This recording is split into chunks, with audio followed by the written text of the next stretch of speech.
So yun nga, magandang buhay mga kabahay all over the world. So welcome back again to our YouTube channel. So for today's video, for today's vlog, mag-update tayo ngayon dito sa Woodtown Residences located at Barangay Langkanuan, Dasmariñas, Cavite.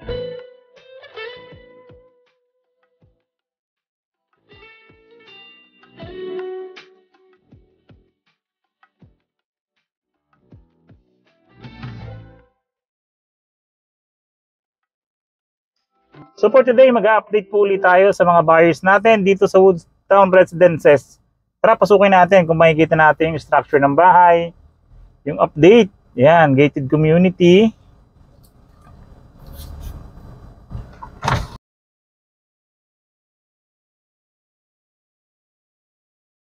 So yun mga kabahay, so medyo mahigpit talaga dito sa mga seguridad. May ID po yun ng nangyayari. Ito po. 10-4, sir. Ayun, so yung kailangan natin ng IDs dito para makapasok. So hindi basta-basta po nakakapasok dito. Halimbawa kung kailang mag-DIY kayo ng house viewing nyo. So hindi po. Kailangan po ng permit, kailangan ng IDs. Yun ang kailangan. So ayan, gated community. In terms of safety and security, safe na safe po tayo rito. Ayan, dalawang gwardiya. Tingnan nyo. May gate na po tayo ngayon dito kung makikita nyo. Tsaka yung Woodtown Residences, nakasulat na siya dati. Wala pa po yan. Sige sir. Familiar naman ako. Thank you. Ayun, i-guide pa tayo kung saan pupuntang bahay or house model. Di ba ang ganda? Ganda ng entrada niya. So ngayon, wala pa naman po nakatayong mga bahay, kabahayan dito. Ang makikita pa lang po natin is yung model house kasi may model house na. Yung dati natin pong present sa video natin is sa old project po yun. Yun po yung pinapakita natin sa mga client. For today, ayan po, may model house na rin dito. Ngayon, kasi naman po yung land development status. Ayan mga kabahay, so maya, later, so check natin yung mismo actual site or sa location mismo nung tinatay, yung actual status. So, as of today po kasi, meron na tayong 6 blocks sa phase 4 or sa Cypress Pine. So, which is good news sa mga buyers na natin na mga nakabili sa Cypress Pine. So, ayun, may mga nakatayo na po doon, halos 6 blocks or 5 blocks na po yun. So, after natin dito sa model house, check natin doon para mas makita natin yung actual site, yung location, and yung status. Ayan, so ayan, nandito na nga tayo ngayon sa model house. So makikita na natin yung newly built na model house natin dito sa Woodtown Residences mga kabahay. So ayan, ito nga tayo ngayon. So makikita nyo yun, ay yung road papunta dun sa atin sa phase 4 or sa may Cypress Pine. So may road na siya, mamaya check natin yan mga kabahay.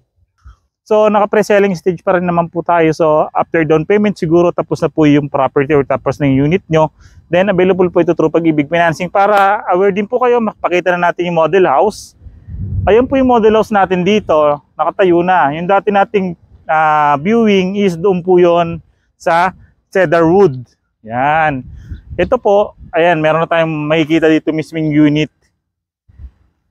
Kung makikita nyo, ayun lang siya. Ayun yung guard natin. Gated community naman yan, guard, along the highway lang. Then 1 kilometer lang to from main road, diba? Ang lapit natin sa lahat, hospital, schools, church for mga Catholic church. So yung ino-offer natin dito, katulad po ng sinabi ko sa inyo, is yung semi-complete, incomplete finish turnover po. So pasukin natin yung complete finish. Yan. Dito sa complete finish turnover, kung makikita nyo, may carport na siya rito. Kasi naman po isang sedan type dito na sasakyan kasi 46 square meter po yung lot area dito. Yan, tara tingnan natin. Yan, lawak. So happyawan lang natin kasi na-video na rin natin to before eh. Yan, ito na nga yung ino-offer natin dito, mga kabahay. Complete finish, ito yung pinasok natin is complete finish turnover ito. So ito yung mga binili, in-avail ng mga buyers namin dito. From ceiling, paint, tiles, cabinets dito, base cabinet, granite. Ayan po yung pagiging complete finish. Over the second floor naman po is 2 bedrooms po siya with built-in cabinets na po. So na-pictured na kasi namin ito today pero sige, pakita pa rin natin. Kaunti lang kaunti. So kung base cabinet, base yung ano natin is concrete naman po yan. So handrails natin is wooden po. Yan, naka-tiles na rin po yan pag complete finish turnover. Then yung toilet and bath natin, naka-tiles na rin po yan. Complete accessories na yung painted, then naka-ceiling na rin po. Yan. Then meron pa tayong service area rito. Concrete perimeter fence kasama na po yung upon turnover. Then kung makikita nyo, naka-extend na rin yung awning natin para dito sa pintuan. Ano, Mrs., hapyawan natin second floor? Tara, hapyawan natin. So hindi naman siya ganun katarek. Ayan, may window pa tayo rito, glass para well ventilated, tsaka maliwanag yung stairway natin. Yung design niya, ito, magkaharap ng dalawang bedroom. Yan. Check natin ito isang bedroom.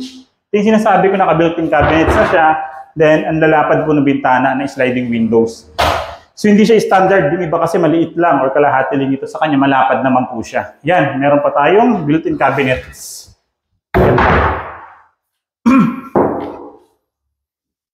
Second room.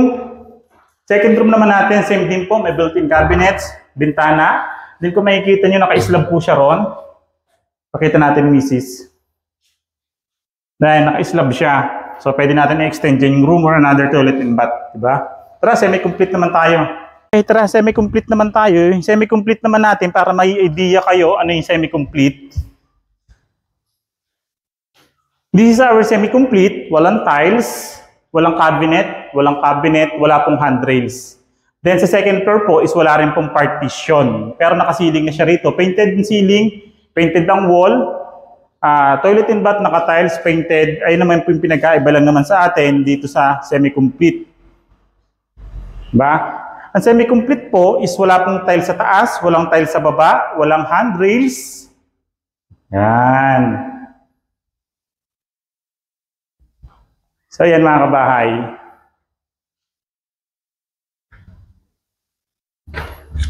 Yan, wala po siyang wala rin siyang tiles dito sa second floor. Wala siyang tiles. Yung ceiling niya hindi pa painted.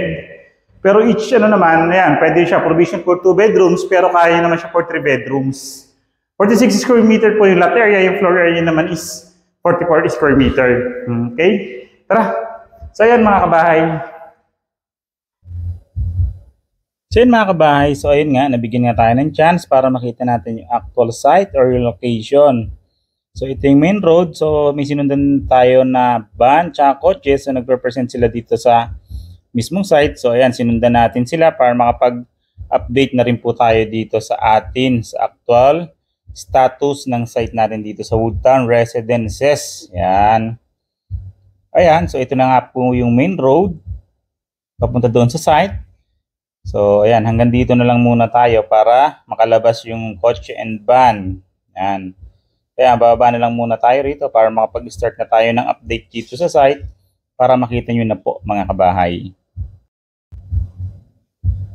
So ayan, andito na nga tayo ngayon sa site mga kabahay. So ayan, start na tayo ng update.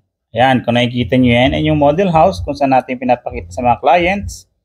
Then kung makikita nyo to, ayan yung actual na mga nakatayo natin dito. So ayan yung phase 4 or Cypress Pine. Tara, zoom in natin para mas malapit, mas makita nyo yung kung ilang blocks na yung nakatayo. Almost siguro 5 to 6 blocks na yung mga nakatayo dyan. Good news sa mga nakatira na nakabili sa Cypress Pine or phase 4. Ito naman yung phase 3. So, malapit na rin siyang start. And phase 5, nakalanded na rin po siya. Malapit na rin siyang simulan sa atin. Yan. Perfect tong location na to. Maganda yung location. Yan, kung makikita nyo nga. Yan. Ito naman yung likod ng model house.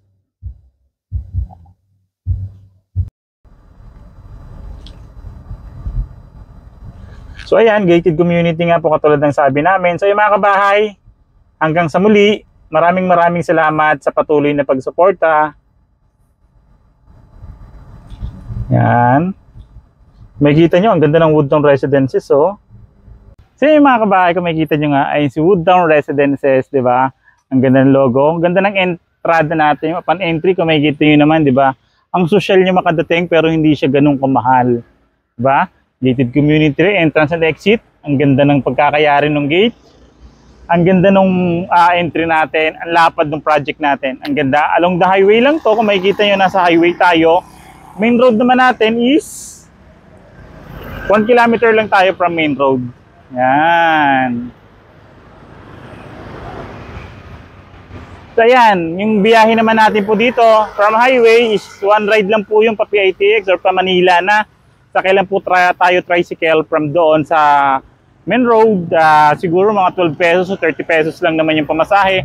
Ayan, di ba? So yung mga kabahay, magpapaalam na po kami. Hanggang sa muli mga kabahay. Sana nagtuwa kayo sa update namin dito sa Woodtown Residences. Maraming salamat kabahay.